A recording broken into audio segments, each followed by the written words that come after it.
Hey folks, it's Frithgar here, how you doing? Welcome back to Farming Simulator 19 here in Erlengrat. Is there a way I can get round it? I don't think there is. I'm going to have to turn off the auto rate on it. All this I've been saying about the auto rate, but this particular job, because it's such a small field, I think the solid fertilizer, we end up spending more on fertilizer than we do with the liquid fertilizer jobs. Those doesn't seem to affect the application rate quite so much. But the solid fertilizer seems to have like, the overall thing, it does. Look at that. We're down to 400 litres already. So what I'm going to do is I will bring this out to the end over here. And I said that I was going to leave it, but I haven't actually said that, I'm definitely, it's a set solid rule. I feel that, maybe we can allow a little bit of leeway on this. We can play it by ear. That's kind of... Didn't I say play it by ear? I don't know. I should have done. If I didn't, I should have done. I definitely should have said play it by ear. So I'll bring this one back, and because 1,000 litres for this one field, buying another one, if we had to buy another bag of fertilizer, that's going to put this field running at quite a significant loss. And I don't want to, I don't want to do the job at a significant loss. So I will disable that automatic application rate on here, because we have already put one application rate on this field at maximum. And then press H on there. Right, that slowed it down quite a lot. So I've already had one application on this field at maximum. And if it was liquid fertilizer, we'd probably be alright. But this one, it just feels wrong having to buy 2 full bags of fertilizer to make this field right. So I'll leave it like that, just the rest of it. We'll see what that does to yields and stuff later. Probably be alright. It's probably not going to mess it up too much, I hope. It says, let's get this unloaded, and then as soon as this one is unloaded, we can take this up to the silo there, ready to go and load into the train.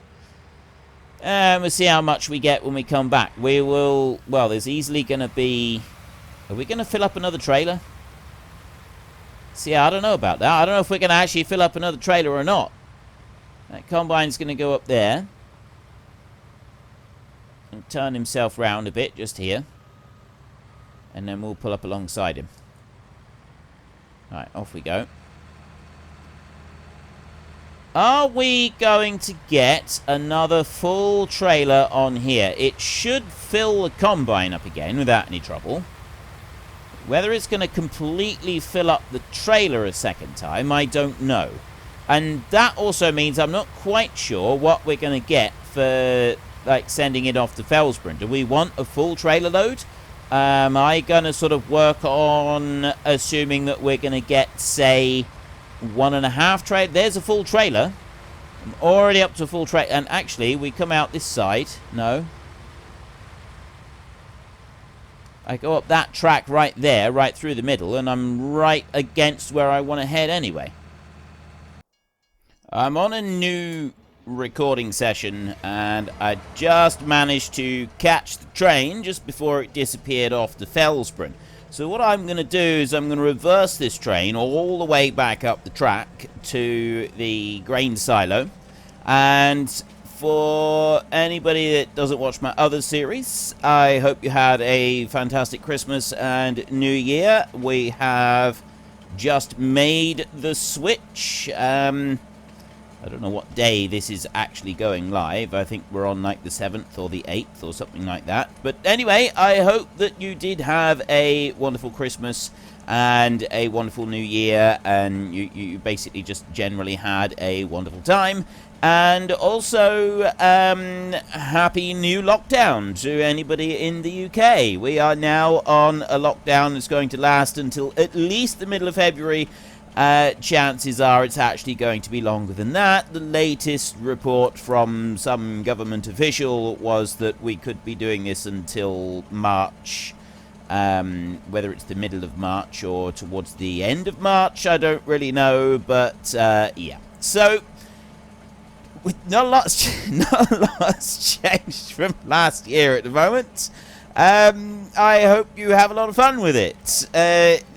I'll still be making videos for you, so you'll at least have these to sort of keep you entertained while we are all locked up and locked down and just generally trying to keep going with all our daily lives, really. That's about all we can do. But anyway, I'm not here to talk about the real world stuff. I'm here to help you forget about real world stuff.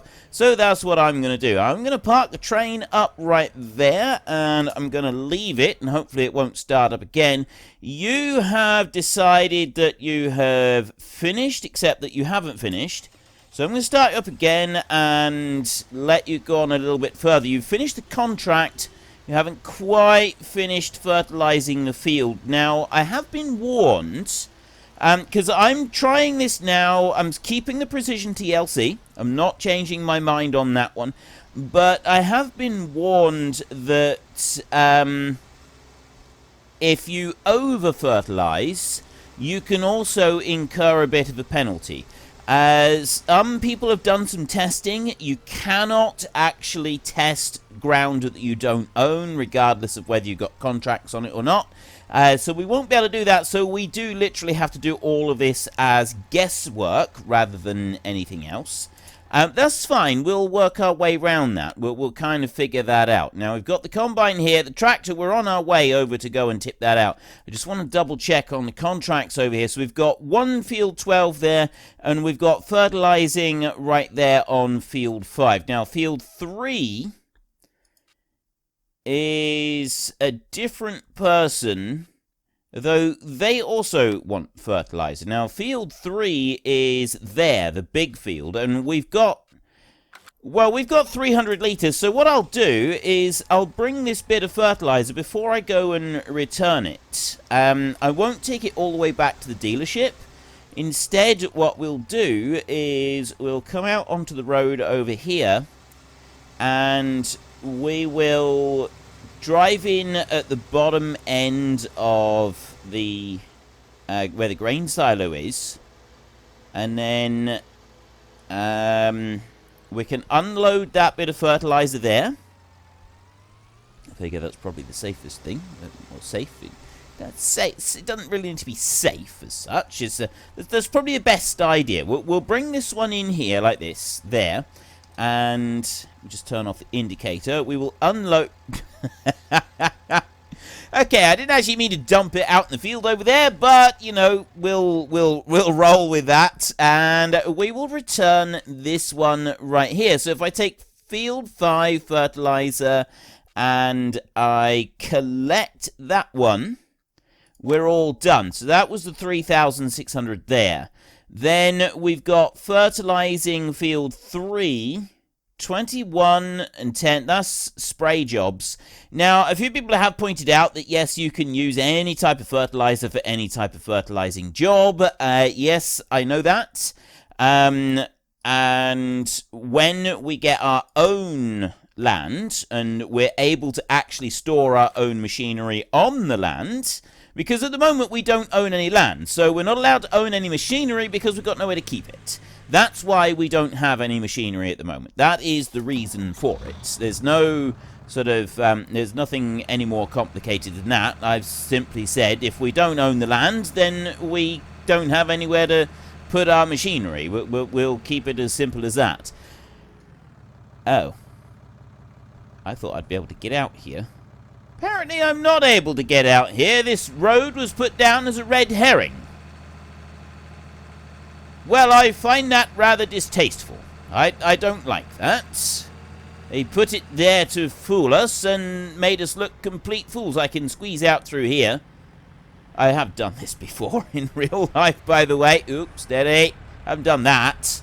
But I have sort of gone down a road thinking, oh, I can get out in the road, and then you sort of come to a dead end. You're like, oh, well, there's a bit of a gap in the hedge there. I bet I can squeeze through. And then you squeeze through and just hope that nobody's seen you doing it, because otherwise you could get into a spot of bother. And then the next time you try to find a better way. Yeah, that wouldn't be the only time that I'd done something like that. It's happened before, and it will probably happen again. So what we're going to do is we're going to bring this up onto here like this, and I'm going to I'm going to unload this barley right here, and then you're waiting to load up. Well, that's fine. You stay there and wait to load up. I want this train now, and what I'm going to do is I'm going to just go to the first tank on there, and I'm going to load up the grain that we've got so far, this one trailer load, and I'm going to deliver this to Felsbrunn. So we're going to bring that into there, like that. Back it up a little tiny bit. There. Right, you stop there, and then we will open that one up like that, and then I will do this, and we will select barley, and we will load it into the grain tank right here, despite the fact that it doesn't actually line up properly with the spout. We can ignore that. We'll just pretend that bit didn't happen. And then close that one down. I can start overloading, I can start unloading and tipping it into the thingamajiggy, but I'm not going to do that. So harvesting right there, take it to Felsbrunn grain mill. Now, what I'm going to do is I'm actually going to leave the train right where it is. We'll go and get the tractor, and I'm going to take this back to the field. I'm going to unload that combine, and I want to finish doing all of the combining first. That is my first, and my heart's desire is to get that job done before I send the train off. That's what I'd like to do. Now, unfortunately, with the train being parked there, I'm not actually able to go anywhere. So we're going to need to just move you on a little bit. I'll go forwards rather than backwards, and we'll let people start traveling. So we'll go on up here beside this field. About there should be far enough, I would think. Right. Slow that down there. Because I don't want to get so close to the next one. Actually, I've already gotten close enough to the next one that it's triggered that one with the barriers down. So I need to back up a little bit. Right, barriers are back up again. Hopefully I haven't dropped the barriers on the other one. And I'll shut the engine off there. Right, we're okay here. So I can get moving, and I can get back to the field with our combine. Should be a good start. Get that one unloaded, and then the combine can carry on and hopefully finish out the rest of that field right there. It's not got a great deal left on it now. We'll come down here and go into that field a little bit more sensibly. We want to come out this end rather than trying to go up the middle of the run there. So we can finish out this field. And then once this field is finished out, we'll send off the grain we've got to Felsbrunn, and then we'll come back and we'll see what percentage is still left to be delivered. Because what I would like is to be able to deliver all of the grain that we need to deliver to be able to complete the contract, and then also have some left over afterwards that we can sell for ourselves. And I'm very hopeful about this because of the yield that we've now got on these fields. So whether or not this is actually going to work with the precision farming DLC, I don't know.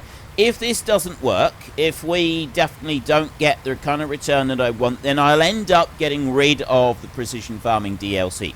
At the moment, we know that we can't test the fertilizer rates on someone else's land even when we do it under a contract. I'm fine with that. We can do it sort of by guesswork, and I'm kind of thinking that we'll do a maximum application rate once on a field, and then the second time round we'll switch off the applicator so that it puts the minimum amount on. And that way we've got kind of two medium applications right the way across. And I figure that might end up being sort of a reasonable balance to aim for. Now, next what I'm going to do is, while that is traveling down there, I'm going to sit with the combine a second. Look at that. Look at that beautiful orange colouring. Isn't that wonderful? What I'm going to do now is if I go into here, we've got this one last solid fertilizer job on field 3. We're going to need to buy, I would guess we may get away with just one bag of fertilizer for this. But I would guess maybe 2 would be better. But we're going to need to go borrow items like that, just to start with. And then you're going to come out here. So what I'm going to do is I'm actually going to turn off the hired help a second. And then I'm going to manually turn us around. Bring it in over here. And then set it going. Right. That's doing a grand job. It's doing absolutely wonderfully. Now, field 3, we've already put fertilizer on field 3. When we did the sowing, when we planted that field, it had fertilizer being applied as well. And the fertilizer, I don't know what rate the fertilizer would have been applied at.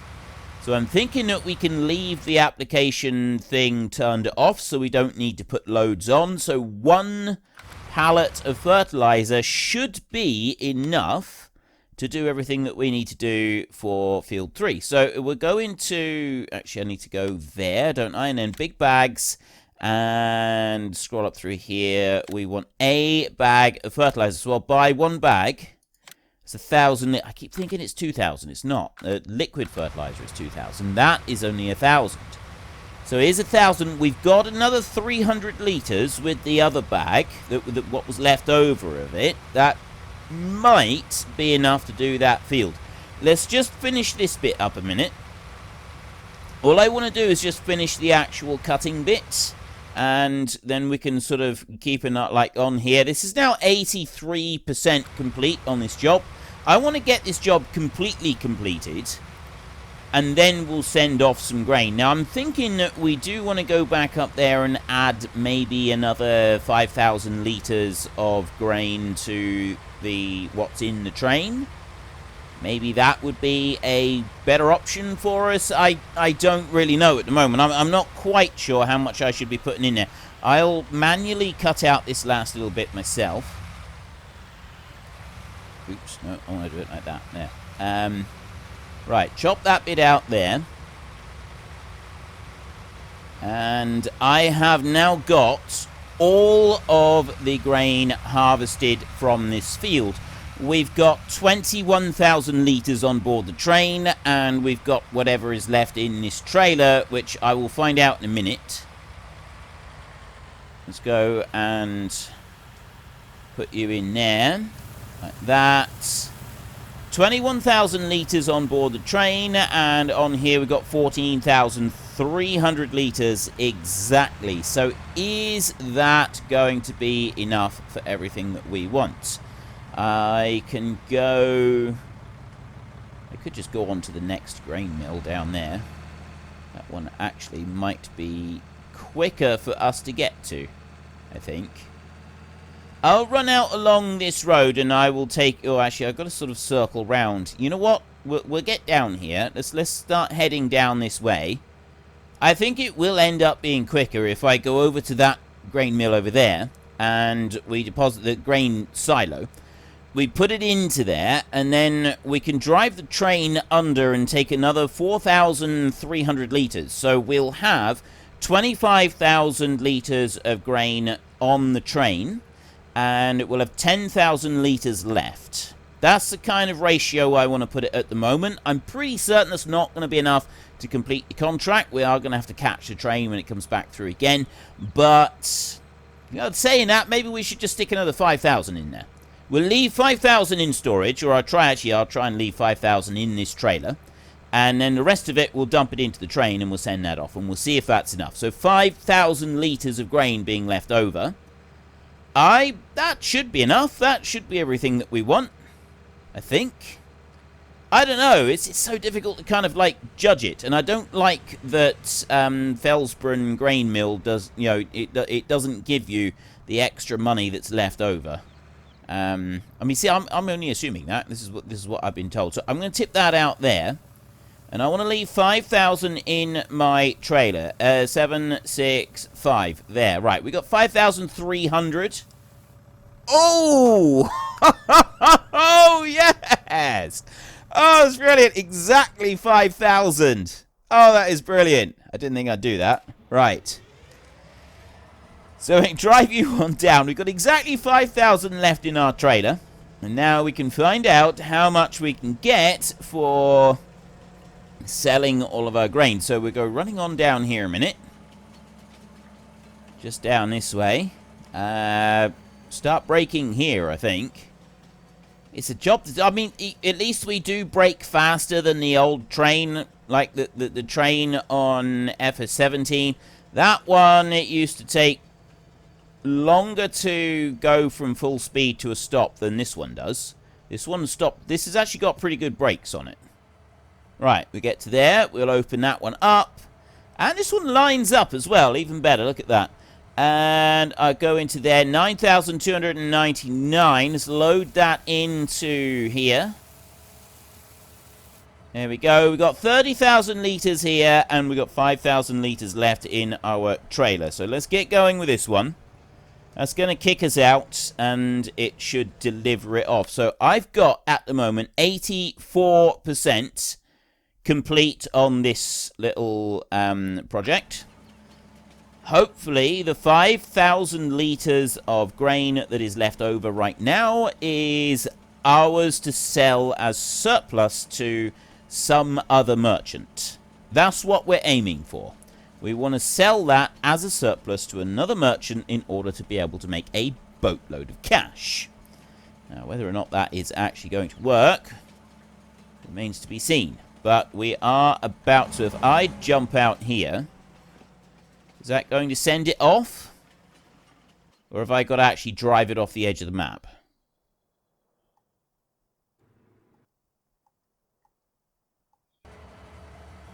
Oh, it stopped it there. That stopped it dead before the edge of the map. Alright. Well, I will manually drive. There we go. Right. Yes, I do. Do you want the train to sell? Yes. Right. Contract on field 12 has finished. Ha ha. Right. That is absolutely brilliant. We've got that one there. Lease cost right there is minus 800. So we get 3,100 come back. We're not completing that one yet, though. We have 5,000 litres of barley to go and sell. And we can sell that at the grain mill. So we want to hop over this way. And we need to now drive to the grain mill, which is that one over there. We got 5,000 litres. Now, it's not a lot. It's not a huge amount, but it is some cash coming in. And we have now proved that the precision farming DLC does work. Well, technically it's a mod, though, isn't it? Right. But anyway, the precision farming. Precision farming, we have proved that it does work, and it can work on a contract environment. It's just that you've got to do a bit of prep work beforehand. So, like that harvest job there with the weeds and everything is probably not going to amount to anything. But these others, where we've actually killed the weeds and we've applied fertilizers and things like that, those look to be promising. Those actually do look to be promising, because we didn't put any fertilizer on this field that we just harvested. At least I don't think we did. So, you know, if we've got even more bonuses, we could be getting a decent quantity of money coming back from some of this. So there's 5,000 litres right there. I sell that. That's another 2,125 harvest income. Then I go into here, into the contract, and I got that harvesting right there. Field 12, 3,200, and I want to collect on that one. That's absolutely fantastic. Now we've got 36,000. So we are a third of the way towards our target. Now, I do realize that I did actually sell... well, not sell. I did lose a whole load of money on some contracting jobs. But, and some of you did feel that that was maybe a little bit excessive and that I shouldn't have lost that kind of money and that I should add it back in, and so on and so forth. But I kind of, I'm sticking with it. I'm leaving that one there because we will incur other expenses behind the scenes over time. It's, you know, we're playing a simulated farming game, and at the moment we got nowhere to live, so we're doing by me not changing any of that, by me sort of leaving those expenses where they are, I feel that I'm not going to need to actually simulate taking out expenses for quite a few things for a little while now. I don't actually need to worry about it. It's if I try to do too many things, it's going to end up getting overly complex, and we're all going to get confused, and we're not going to be able to keep up with what's going on. Least of all me. So I feel it's probably better if I try to avoid doing that, and we'll keep it simple. So I will just say that that's how it is. We had those expenses incurred, and now we don't need to worry about any expenses, because that's kind of covered all expenses that may need to be covered for quite some time. I've also been asked, am I going to do cotton on this map? Will I do any cotton contracts? Will I do any cotton in general? No. I'm going to avoid doing cotton. I know I've gone down the route of sort of saying before with, like, we've got alpine cotton. I said about in Felsbrunn, because I just wanted to do cotton stuff, and you don't get cotton growing in the Alps. But honestly, I don't want to be doing cotton in the Alps in a normal Let's Play. I don't think it fits. It's not the right crop for the job. I will do the other, like sunflowers. You know, sunflowers don't grow in certain regions very well, but you could still grow them. You just wouldn't get a great yield from them. I know some people actually use sunflowers in my part of the world as a cover crop, but you wouldn't grow them as a crop being put into, you know, with a view to actually harvesting it. It's just grown. I don't even know why they grow it. I'm not entirely sure of the ins and outs of why it's grown. I just know that it is. Occasionally, you will see a field with well, it's a mixture of sunflowers and other things as well. I need to go up along here. Just pick that. Fortunately, this is the field that we want to be working in, so it's not all bad. Let's go into here. Deactivate automatic application rate, because we've already put one round of fertilizer on this field. So we'll deactivate that one so that we don't drain all the fertilizer away. And I'm hoping that this one bagful will be enough. So I'm curious if you think that I should just have it as a deactivated application rate all the time when I'm doing contracting work for fertilizer, or if I should have the application rate sort of applied for one and then not the other. How would you like to see me working the contract jobs for fertilizer? Because obviously with this precision farming thing, they're going to be a little bit different to a normal, you know, fertilizer job. It's going to be done a little bit differently, and there are going to be you know, quite a few changes needed, and so on and so forth. So I'm not quite sure what you'd like from me on that front. Somebody did previously suggest that I could use the precision farming on a 4x map. I've had... no, I don't want that particular hired help. I want that hired help version, like that. Jimmy J actually tested the precision farming on a 4x map, and he said that he spent quite a long time trying to test, to, you know, build up a test map of one field on a 4x map he was playing, and shortly before he lost the will to live, he made some drastic alterations in the XMLs and so on, and managed to just complete that job, and then decided he wasn't going to do that anymore. It was, he said, extremely painful and not something that he wants to ever go through again. So, for a 4x map... well, unfortunately, folks, that is all we have got time for today. So while I sit up here and enjoy this view and a well-earned break, could you please consider taking a look at the links in the description down below? We have Nitrado, who provide gaming servers, who are very, very reliable, and they provide us with a server on our Discord channel. And there is also Fanatical, where you can buy all kinds of different computer games for various different platforms. So if you've enjoyed this video, then please head down below and give us a like. And if you really enjoyed it, then please tell your friends all about me. Get them to come and watch as well. That would be awesome. And until next time, thank you very much for watching. This is Frithgar. Goodbye, and see you later.